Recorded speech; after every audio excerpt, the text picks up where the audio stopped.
Hello guys, welcome back to my channel. ചായ കുടിക്കാൻ പോവാണ് ഗൈസ്. നല്ല ക്ലൈമറ്റ് ആണ്. ഇപ്പം ഞങ്ങൾ മഞ്ചേരിയിലേക്കാണ് ഇന്ന് പോകുന്നത്. നമ്മളെന്തിനാ പോന്നിക്കണേ? ചായ കുടിക്കാനോ? എന്താ കഴിക്കണേ? പിന്നെന്താ? ഓംപ്ലേറ്റ്. നമ്മളെ ഇനമോള് പറഞ്ഞ മാതിരി ഞങ്ങളൊരു ഫസ്റ്റായിട്ട് ഒരു ചായയും ഒരു ഓംപ്ലേറ്റും കഴിച്ചു. മധുരം കഴിക്കാനായി ഞങ്ങൾ സൈലബാനിലാണ് എത്തിയത്. അവിടെ നിന്ന് ലോട്ടസ് പിസ്താഷ്യോ ആണ് ട്രൈ ചെയ്തത്. അടിപൊളി ടേസ്റ്റാണ് കേട്ടോ. അപ്പോൾ ട്രൈ ചെയ്യാത്തവരുണ്ടെങ്കിൽ ട്രൈ ചെയ്ത് നോക്കാം. ഇനമോളാണ് ഫസ്റ്റ് ബൈറ്റ് എടുത്തത്. അവൾക്ക് നല്ല ഇഷ്ടമായിട്ടുണ്ട്. പിന്നീട് കാക്കൂൻ ടേസ്റ്റ് ചെയ്തു. കാക്കൂനും ഇഷ്ടപ്പെട്ടു. പിന്നെ ഞാനൊന്ന് ടേസ്റ്റ് ചെയ്തു.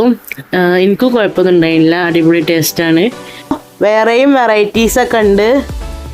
ഞങ്ങളിതാണ് ട്രൈ ചെയ്തത്. അപ്പോൾ ഇതൊക്കെയാണ് നമ്മുടെ വ്ളോഗ്. ഇഷ്ടമായാൽ ലൈക്ക് ചെയ്യുക, സബ്സ്ക്രൈബ് ചെയ്യുക. Tata, bye bye.